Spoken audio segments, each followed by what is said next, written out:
Hello guys, this is Mr. Bueno again, and today I am going to explain this lesson, the lesson of conditionals.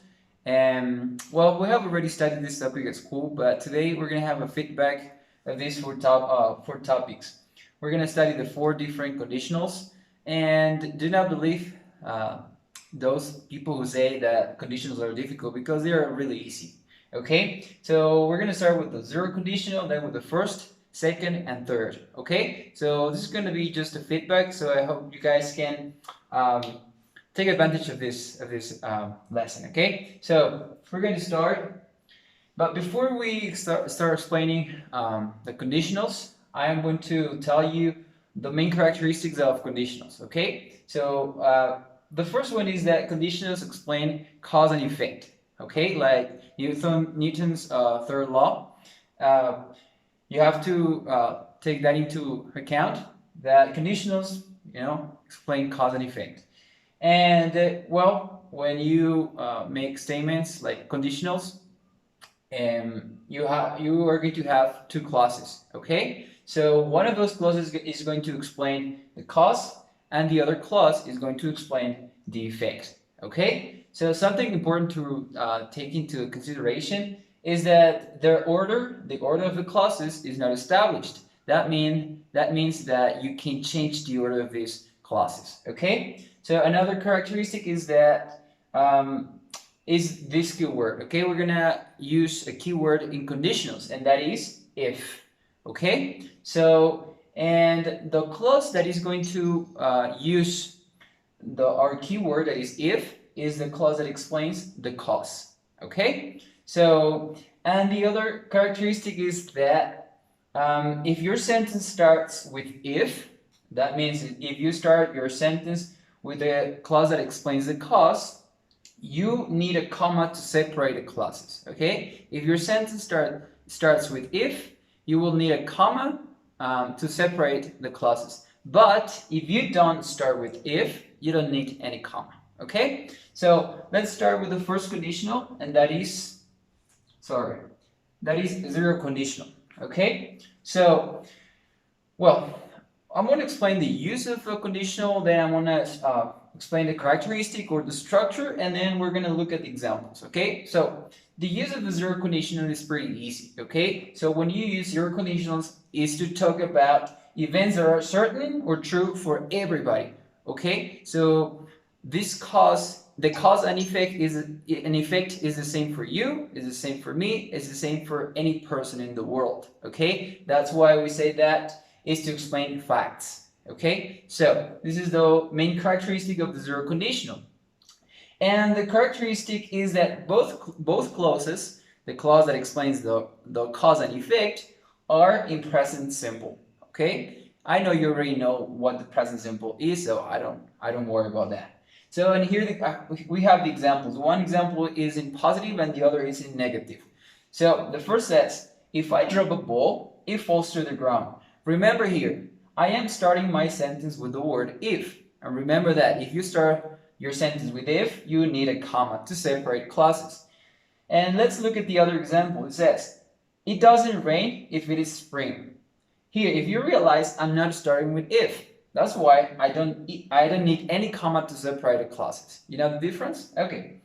And here, in this example, if I drop a ball, it falls to the ground. This is true for you, this is true for me, this is true for anybody. Okay? So, and this is a cause, and this is the effect. Okay? The other example says, it doesn't rain if it is spring. Okay? It is true. It is a fact. Okay? If it is spring, it doesn't rain. Okay? So these are the two examples. Pretty easy. Remember that zero conditional helps us to talk about events or situations that are true for everybody. Okay? Good. Now let's look at first conditional. Well, the use of first conditional is pretty easy. And first conditional helps us to talk about events that are probable to happen. Okay? So like the zero conditional, first conditional is not true for everybody. Okay, so this is, the events that you explain are probable to happen. Okay, they're not like dictated, right? So This is the use of first conditional. If you do something, something can happen, but it's probable. It's not like something secure. Okay? So the characteristic of the structure is easy. The clause that explains the cause is in present simple, and the clause that explains the effect is in future simple. Okay? One clause is in present simple and the other is in future simple. Different tenses. And here we have two examples so you can understand better. And the same, my sentence in positive will start with if, and we're going to be using a comma. Just pay attention to that. And the example says, if you don't call my mom, she will be worried. Okay, if I don't call my mom, sorry, she will be worried. This is something that is like possible to happen. Maybe it can happen to me, but it cannot happen to you. This is the difference. So, and the other example says, they won't go to the movies if you don't go. This is something that can happen. If you don't go to the movies, they won't go. But maybe they can change their mind and at the end they can go. In the end they can go. Okay? So this is the use of first conditional. Remember that this is to talk about events that are probable. Okay? It can be probable for everybody or just for certain people. Okay? That's the difference. So now let's look at second conditional. So the use of second conditional is to talk about imaginary or impossible situations. Okay? This is just to speculate. This is not real. This is just your imagination. Imagination, sorry.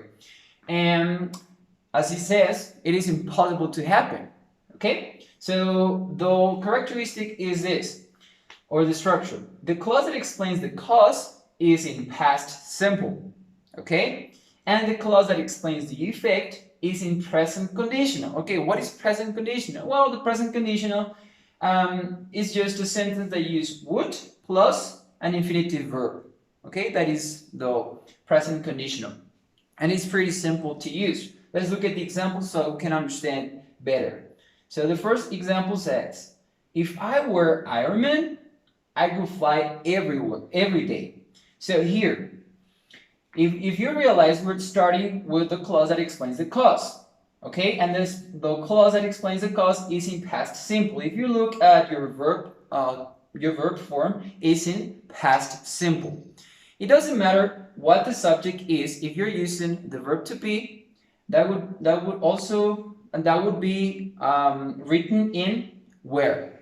Okay, so I know that the past simple for the pronoun I is was, but when we use second conditional, that becomes where. Okay, that's the rule.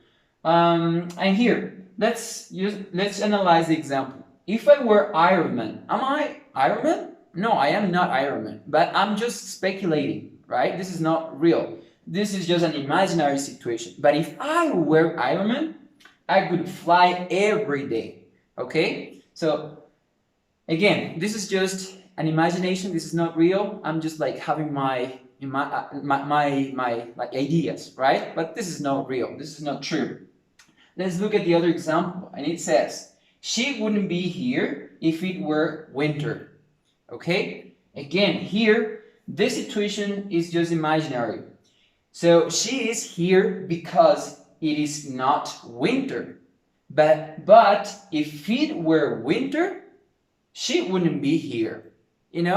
So this sentence is just an imagination. This is something that is not real and that is impossible to happen. So this is the use of the second conditional. You use it just to imagine things that are not possible to happen. Okay, good. So now let's look at the last conditional, and that is third conditional. The use of the third conditional is pretty simple. Is to regret about the past. Okay, and the same, this is impossible to happen because everything is in the past and you cannot change the past. Okay, so when you use third condition is because you want things to be different, but you can't do anything right now to change it. You just regret about that. Okay, so the main characteristic of this is that the clause that explains the cause is in past perfect. Okay, pay attention to that. And the clause that explains the effect uses would plus have plus a verb in past participle. Okay, so pay attention to this structure. One clause is going to be in past perfect, and the other clause is going to use would plus have plus a verb in past participle. Let's look at the example so you can understand better how the structure is written. Okay, so the example says, if I had slept enough, this is the clause that explains the cause. Okay, so in this, the verb tense here is in past perfect.